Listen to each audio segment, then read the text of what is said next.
러시아와 폴란드의 하늘 위에서 전운이 감돌고 있었다. 드론 한 대가 폴란드 영공을 침범했다는 속보가 전해지자 유럽 전체가 순식간에 얼어붙었다. 폴란드 공군의 FA-50 전투기가 긴급 출격하며 러시아제 드론을 추격하고 곧이어 폭발음이 전장을 뒤흔들었다. 이것은 단순한 침입 사건이 아니었다. 나토와 러시아의 대치, 그리고 제3차 확전의 전조였다. 폴란드와 러시아의 갈등은 하루아침에 생긴 것이 아니다. 수백 년의 역사 속에서 폴란드는 늘 러시아의 그림자 아래에서 고통을 받아왔다. 19세기, 20세기를 거치며 수차례의 분할과 침공, 그리고 잔혹한 억압 속에서 폴란드는 결코 잊을 수 없는 상처를 품고 있다. 그래서 이번 드론 침범 사건은 단순한 영공 위반이 아니라 폴란드의 역사적 트라우마를 자극한 심리전이기도 했다. 폴란드 정부는 즉각적으로 대응 태세에 들어갔다. 전투기 FA-50이 러시아 드론을 추격하며 대공작전을 벌였고 국경 지역에는 긴급 경계령이 내려졌다. 나토 회원국으로서 폴란드는 단순히 자국의 안보만을 걱정하는 것이 아니었다. 이 사건은 러시아와 서방 전체의 문제로 번질 수 있는 매우 위험한 불씨였다. 폴란드의 대응은 즉각적이었지만 그 뒤에는 미국과 나토의 깊은 그림자가 드리워져 있었다. 트럼프 전 대통령 시절부터 이어진 미국의 요구는 명확했다. 유럽은 더 이상 미국의 안보에 무임승차할 수 없다. 각국은 스스로의 예산으로 국방을 강화해야 한다는 압박이 지속되었고 많은 유럽 국가들은 1에서의 퍼센트 수준의 국방비를 4에서 5%로 끌어올리는 계획을 세웠다. 하지만 국민들의 반발은 거셌다. 경제는 침체되고 세금은 오르고 그 부담은 고스란히 서민에게 돌아갔다. 그럼에도 불구하고 러시아의 위협은 유럽 정치인들에게 절호의 명분이었다. 국민들이 왜 국방비를 늘려야 하느냐라고 묻는 순간 러시아의 드론과 미사일이 뉴스 화면에 등장한다. 보라, 러시아가 우리를 노리고 있다. 그렇게 불안이 조성되고 공포가 정책으로 이어졌다. 이번 폴란드 영공 침범은 바로 그 정치적 두려움을 현실로 끌어올린 사건이었다. 폴란드는 단호했다. 러시아가 한 발이라도 더 넘어온다면 즉각 반격하겠다고 선언했다. 그러나 문제는 여기서 끝나지 않았다. 러시아가 이 사건을 단순한 항법 오류라고 주장하면서도 동시에 폴란드 국경 근처에 대규모 병력을 재배치했다는 정보가 전해졌다. 위성사진에는 수십 대의 전차와 장갑차, 이동식 미사일 발사대가 포착되었다. 전면전의 공기가 폴란드 전역에 퍼졌다. 이 상황에서 나토는 곧장 긴급회의를 소집했다. 폴란드의 영토가 침범당했다면 그것은 곧 나토 전체에 대한 공격으로 간주될 수 있기 때문이다. 조약 제5조, 즉 집단 방위 조항이 발동될 가능성까지 언급되었다. 이 한 문장은 전 세계의 눈과 귀를 다시 유럽으로 향하게 만들었다. 러시아와 나토 두 거대한 세력이 다시 맞부딪힐 가능성이 현실로 다가오고 있었다. 그렇다면 러시아의 의도는 무엇일까? 단순한 도발이었을까? 아니면 치밀하게 계산된 심리전이었을까? 러시아는 이미 우크라이나 전쟁을 통해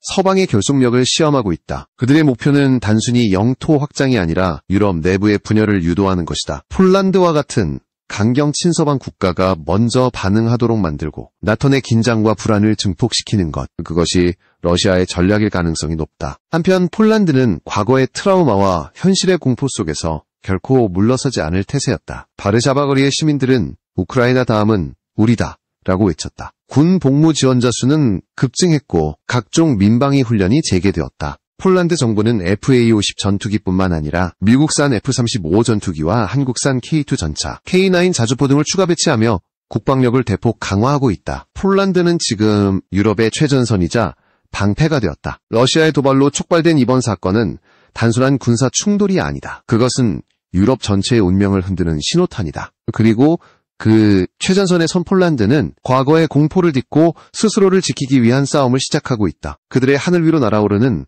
FA-50의 굉음은 단지 전투기의 소리가 아니다. 그것은 자유를 지키겠다는 선언, 그리고 역사의 반복을 끝내겠다는 경고음이다. 폴란드 영공을 침범한 러시아 드론 사건은 단순히 두 나라의 충돌이 아니라 나토 전체의 시험대였다. 나토 지도부는 즉시 비상연락망을 가동했고 브뤼셀에서는 긴급회의가 소집되었다. 나토 사무총장은 이번 사태를 유럽 안보의 중대한 도전으로 규정하며 회원국들에게 대비태세를 강화하라고 지시했다. 그 중심에는 미국의 강력한 영향력이 자리하고 있었다. 미국은 오래전부터 유럽 동맹국들에게 더 큰 책임을 요구해왔다. 트럼프 전 대통령이 강조했던 무임승차 금지 원칙은 단순한 발언이 아니라 유럽 안보 구조를 재편하려는 전략적 압박이었다. 미국은 자국의 재정 부담을 줄이면서도 나토를 통해 러시아 견제라는 목적을 달성하고자 했다. 이번 폴란드 사태는 그런 미국의 전략이 다시 작동하기 시작했음을 보여준다. 폴란드는 그 중심에서 미국의 신뢰를 얻은 대표적인 동맹국이었다. 바르샤바 정부는 수년 전부터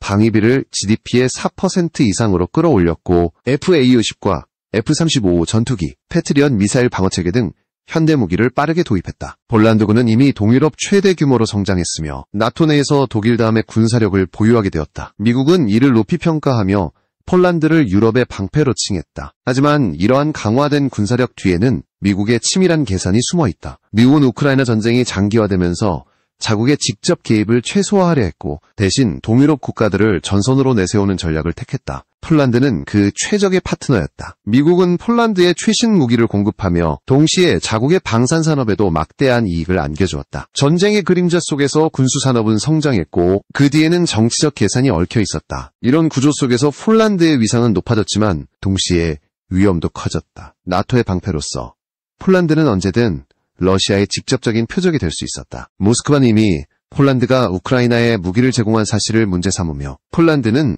전쟁의 조력자라고 비난했다. 러시아 외무부는 폴란드가 계속 개입한다면 군사적 대응을 피할 수 없을 것이라고 경고했다. 실제로 폴란드 국경 근처에서는 러시아 미사일 기지의 활동이 눈에 띄게 증가했다. 이러한 긴장은 유럽 전체로 번졌다. 루마니아, 슬로바키아, 헝가리, 체코 등이 국경 방어 태세를 강화했고 독일과 프랑스도 전투기 순찰을 늘렸다. 나토의 공중조경보기가 폴란드 상공을 상시 비행하며 상황을 감시했다. 단 한 번의 오판이 대규모 전면전으로 번질 수 있는 아슬아슬한 균형이었다. 유럽의 하늘은 긴장으로 얼어붙었고 시민들은 매일같이 전쟁의 그림자를 느끼며 살아가고 있었다. 하지만 나토 내부에서는 미묘한 온도 차이도 존재했다. 독일과 프랑스는 외교적 해법을 강조했고 스페인과 이탈리아는 군사적 개입보다는 경제적 안정에 초점을 맞췄다. 반면 폴란드와 발트 3국은 러시아를 결코 믿을 수 없다는 입장을 고수하며 강경 노선을 유지했다. 이들 국가는 과거 소련의 지배를 경험한 국가들로 러시아의 군사행동을 단순한 위협이 아닌 생존의 문제로 인식하고 있었다. 이런 가운데 미국은 나토 내 분열을 최소화하기 위해 외교적 중재에 나섰다. 워싱턴은 러시아의 행동은 명백한 도발이라며 폴란드의 자위권을 지지한다고 밝혔지만 동시에 직접적인 무력 충돌은 피하려 했다. 바이든 행정부는 유럽의 안정을 유지하면서도 러시아를 국제적으로 고립시키는 전략을 선택했다. 즉 군사적 대응보다는 정치 경제적 압박을 강화하는 방식이었다. 그러나 폴란드 내부의 여론은 다르게 흘렀다. 바르샤바 시민들은 우크라이나 다음은 폴란드라며 러시아에 대한 공포와 분노를 동시에 드러냈다. 언론은 연일 드론 잔해와 국경 긴장 상황을 보도했고 정부는 국민의 결속을 호소했다. 우리는 다시는 굴복하지 않는다. 이 한 문장이 폴란드 전역을 뒤덮었다. 애국심이 고조되면서 자원 입대율이 급증했고 군사훈련 지원자 수는 전년 대비 3배 이상으로 늘었다. 폴란드의 이러한 움직임은 나토의 전략에도 새로운 변화를 가져왔다. 미국과 영국은 폴란드에 추가 군사고문단을 파견했고 한국과의 방산협력도 확대되었다. 특히 한국산 K2 전차와 K9 자주포, FA-50 전투기의 현지 배치는 그것은 폴란드가 유럽의 방산 허브로 변모하고 있음을 보여주는 상징적 장면이었다. 한국의 첨단 기술력과 폴란드의 전략적 위치가 결합하면서 유럽 안보의 새로운 축이 형성되고 있었다. 하지만 러시아는 결코 물러서지 않았다. 푸틴 정부는 서방의 군사 지원을 러시아에 대한 간접 공격으로 규정하며 강력히 반발했다. 러시아 국방부는 폴란드와 발트의 연안 지역에서 대규모 군사훈련을 실시했고 미사일 전력을 과시했다. 이는 명백히 서방을 향한 경고였다. 우리의 인내심은 한계에 다다랐다. 모스크바의 메시지는 단호했고 유럽의 공기는 점점 더 무거워졌다. 이처럼 이번 사태는 단순한 군사적 사건이 아니라 국제 질서의 균형을 뒤흔드는 정치적 신호였다. 미국은 유럽 동맹의 결속을 유지하기 위해 움직이고 러시아는 자신의 세력권을 지키기 위해 맞서며 폴란드는 그 사이에서 스스로를 방패로 세우고 있었다. 냉전의 망령이 부활한 듯한 이 대치 상황 속에서 한 번의 오판은 새로운 세계대전의 불씨가 될 수도 있었다. 폴란드 상공의 드론 침범은 그렇게 시작되었지만 그 파장은 이미 대서양을 건너 워싱턴과 모스크바까지 도달했다. 이제 이 싸움은 국경을 넘어 체제와 가치 그리고 각국의 생존을 건 대결로 확장되고 있었다. 유럽의 심장은 다시 전쟁의 그림자 아래에서 빠르게 뛰고 있었다. 폴란드는 러시아의 드론 침범 사건 이후 단 한순간도 망설이지 않았다. 정부는 즉각적으로 국가위기 대응 체제를 가동했고 국경 지역의 군사기지를 전면 점검했다. 바르샤바 공항과 주요 군사시설 주변에는 비상경계령이 내려졌고 모든 공군 기지는 24시간 전투 대기 상태로 전환되었다. 폴란드군의 FA-50 전투기 편대는 순찰 비행을 강화하며 국경선을 따라 연일 출격을 반복했다. 하늘과 땅 그리고 바다 모두가 전장의 긴장 속에 들어간 것이다. 폴란드 정부의 메시지는 명확했다. 어떤 위협에도 굴복하지 않는다. 이 선언은 단순한 정치적 구호가 아니라 폴란드 국민의 생존 본능에서 비롯된 외침이었다. 폴란드는 과거 수차례의 침공과 분할, 점령을 겪으며 강대국의 희생양이 되는 고통을 기억하고 있었다. 그렇게 이번 사건은 폴란드가 그 역사의 굴레를 끊고 스스로의 힘으로 주권을 지키려는 결단의 상징이었다. 폴란드 국방부는 즉각적인 군사 강화 계획을 발표했다. 국경 지역에 K2 전차와 K9 자주포를 추가 배치하고 F-35 전투기 도입 일정을 앞당겼다. 또한 한국과 공동으로 추진 중인 FA-50 훈련기 개량형 배치 계획을 본격화하며 공중전력을 확대했다. 이는 단순한 무기 구매가 아니라 폴란드가 자국의 방위산업을 강화하고 나토 내에서의 군사적 자립도를 높이려는 전략이었다. 이러한 움직임은 주변 국가들에게도 빠르게 영향을 미쳤다. 헝가리, 슬로바키아, 루마니아 등 동유럽 국가들은 국경 경계를 강화하고 나토 연합훈련 참여 규모를 늘렸다. 체코는 방공 시스템 현대화 프로젝트를 가속화했고 발트 3국은 미국과 영국의 군사고문단을 추가로 초청했다. 유럽 전역 이잠제적 전쟁 모드로 들어선 것이다. 특히 독일의 태도 변화는 주목할 만했다. 오랫동안 신중한 외교 노선을 유지해온 독일 정부는 이번 사건 이후 처음으로 집단방위 의무를 이행할 준비가 되어 있다고 공식 발표했다. 이는 단순한 수사적 표현이 아니었다. 독일 공군은 폴란드 공역 방어를 위해 타이푼 전투기를 파견했고 나토의 공중 초계 작전에 합류했다. 프랑스 역시 공수부대를 루마니아에 추가 주둔시키며 나토의 동부전선을 강화했다. 그러나 모든 국가가 같은 방향으로 움직인 것은 아니었다. 스페인과 이탈리아는 확전 가능성에 신중해야 한다며 외교적 해법을 강조했다. 그들은 러시아를 자극하는 군사 행동보다는 외교 채널을 통해 위기를 관리해야 한다고 주장했다. 하지만 폴란드의 입장은 단호했다. 대화는 미사일보다 늦다. 이 짧은 문장은 폴란드의 전략을 가장 정확히 요약한다. 그들에게 안보란 협상의 대상이 아니라 생존의 문제였다. 이 와중에 유럽연합 내부에서도 갈등의 조짐이 보였다. 일부 회원국은 러시아와의 경제적 관계를 고려해 강경 제재에 주저하는 반면 동유럽 국가들은 러시아에 대한 유화 정책은 실패했다. 고 비판했다. 폴란드는 특히 독일을 향해 날선 발언을 쏟아냈다. 우크라이나 전쟁 초기, 독일은 너무 늦게 움직였다. 이번에는 그런 실수를 반복할 수 없다. 이 발언은 유럽 내 안보 리더십을 둘러싼 미묘한 긴장을 상징했다. 이런 혼란 속에서도 폴란드의 외교적 행보는 놀라울 만큼 빠르고 전략적이었다. 폴란드는 한국, 미국, 영국과의 3자 안보 협력을 확대하고 방산협정을 연달아 체결했다. 특히 한국과의 협력은 눈부신 속도로 진행되었다. 폴란드 정부는 K2 전차 180대, K9 자주포 200문, FA-50 전투기 48대를 도입하기로 확정하며 한국을 핵심 방산 파트너로 지정했다. 이는 단순한 무기 거래가 아니라 양국의 기술 교류와 군수산업 협력을 상징하는 역사적 전환점이었다. 폴란드의 이러한 공격적 행보는 러시아를 더욱 자극했다. 러시아 국방부는 폴란드는 나토의 대리인으로 전쟁을 확대하려 한다고 비난하며 국경 지역에서 미사일 부대를 이동시켰다. 위성사진에는 칼리닝그라드 지역에 전술핵무기 운용 가능 장비가 배치된 정황도 포착되었다. 유럽 전역이 숨을 죽였다. 긴장감은 최고조로 치솟았고 나토는 즉시 대응 시나리오를 점검하기 시작했다. 나토의 내부 분석 보고서는 러시아의 도발을 의도된 전략적 시험으로 규정했다. 폴란드의 대응을 평가하며 향후 나토의 집단방위 체계를 실제로 시험하려는 움직임이 감지된다는 것이다. 그러나 동시에 나토는 전면 충돌을 피하려 했다. 러시아와의 직접 대결은 곧 제3차 세계대전의 시작이 될 수 있기 때문이다. 따라서 나토는 군사력 시위를 강화하면서도 외교적 긴장 완화 채널을 열어두는 이 중 전략을 유지했다. 유럽 시민들의 일상도 급격히 변했다. 폴란드와 루마니아의 주요 도시에는 대피훈련이 재개되었고 방공호 시설 점검이 전국적으로 이루어졌다. 대형마트에서는 생필품과 연료를 비축하는 시민들의 행렬이 이어졌다. 언론은 냉전 이후 최악의 긴장 국면이라고 평가했다. 하지만 역설적으로 이런 위기 속에서 폴란드의 국민적 단결은 더욱 강해졌다. 공포가 아닌 결의가, 불안이 아닌 자부심이 그들을 움직이고 있었다. 폴란드의 한군 관계자는 이렇게 말했다. 우리는 단지 전쟁을 두려워하지 않는다. 우리는 과거의 침묵을 되풀이하지 않기 위해 싸운다. 그 말은 단순한 군인의 각오가 아니라 폴란드라는 나라 전체의 정신을 상징했다. 지금 폴란드는 유럽의 최전선에서 역사를 다시 쓰고 있다. 그리고 그들의 선택은 유럽의 안보 지형 전체를 바꾸고 있었다. 폴란드의 F-22 하늘을 가르고 K2 전차가 국경을 향해 전진하는 그 순간 유럽은 다시 냉전의 그림자 속으로 들어가고 있었다. 하지만 이번에는 달랐다. 더 이상 누군가의 보호 아래에 있는 폴란드가 아니라 스스로 방패가 되어 나토 전체를 지키는 폴란드였다. 전장의 하늘 위에서 울려 퍼지는 엔진음은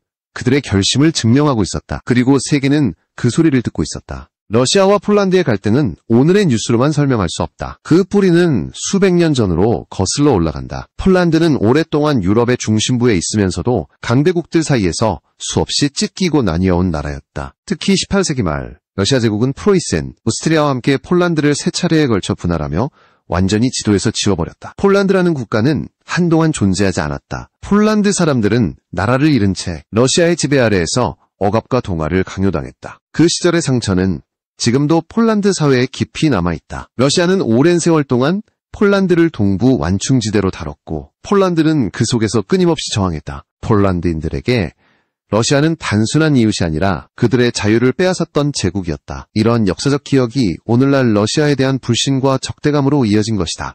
20세기 들어서도 상황은 달라지지 않았다. 2차 세계대전 당시 폴란드는 다시 한번 강대국의 희생양이 되었다. 1939년 히틀러의 독일이 서쪽에서 침공하자 러시아는 동쪽에서 폴란드 영토를 점령했다. 독일과 소련은 비밀리에 맺은 협정에 따라 폴란드를 양분했다. 폴란드의 군인과 지식인 수만 명이 학살당했고 수십만 명이 시베리아로 강제 이송되었다. 그중 가장 참혹한 사건이 바로 카틴 숲 학살이었다.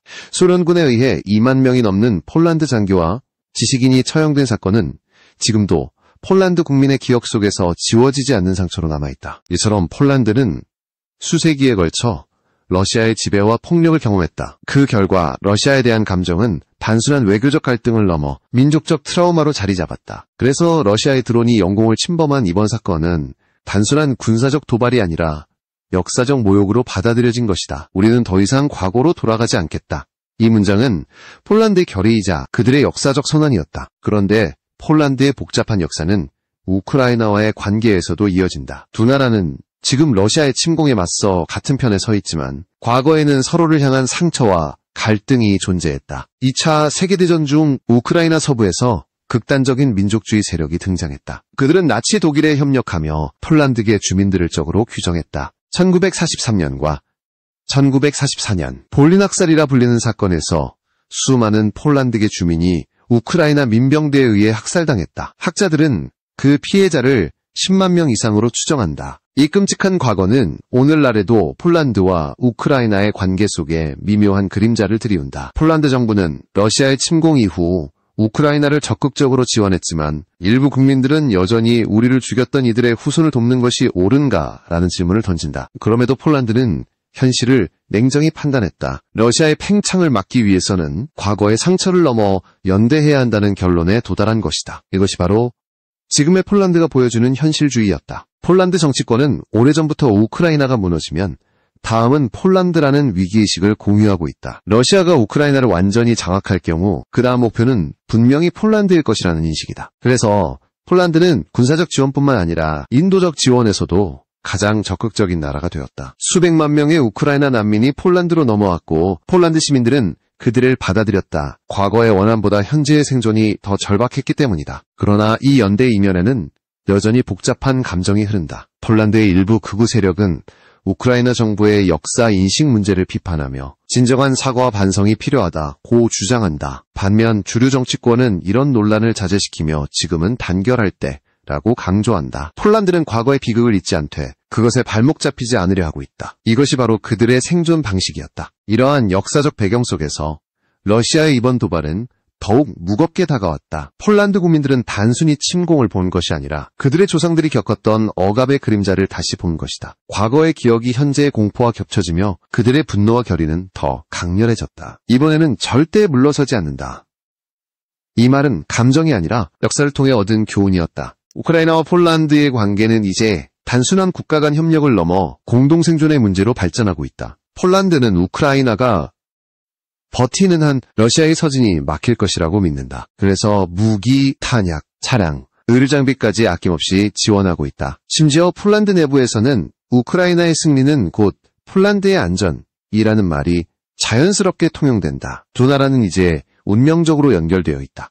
역사는 반복되지만 같은 방식으로 끝나지는 않는다. 폴란드는 과거 러시아의 지배 아래에서 침묵했지만 지금은 나토의 일원으로 세계의 중심 무대에서 목소리를 내고 있다. 우크라이나와 손잡은 폴란드는 더 이상 피해자가 아니라 방패이자 전선이다. 그리고 이번 드론 사건은 그들의 결의를 다시 확인시켜준 계기가 되었다. 과거의 상처는 사라지지 않는다. 그러나 폴란드는 그 상처를 통해 더 강해졌다. 그들의 땅 위에서 울려 퍼지는 FA-50의 굉음은 단지 전투기가 날아오르는 소리가 아니다. 그것은 수백 년의 고통을 이겨낸 민족의 선언이다. 우리는 더 이상 침묵하지 않는다. 역사는 지금 폴란드의 하늘 아래에서 새로운 장을 쓰고 있습니다.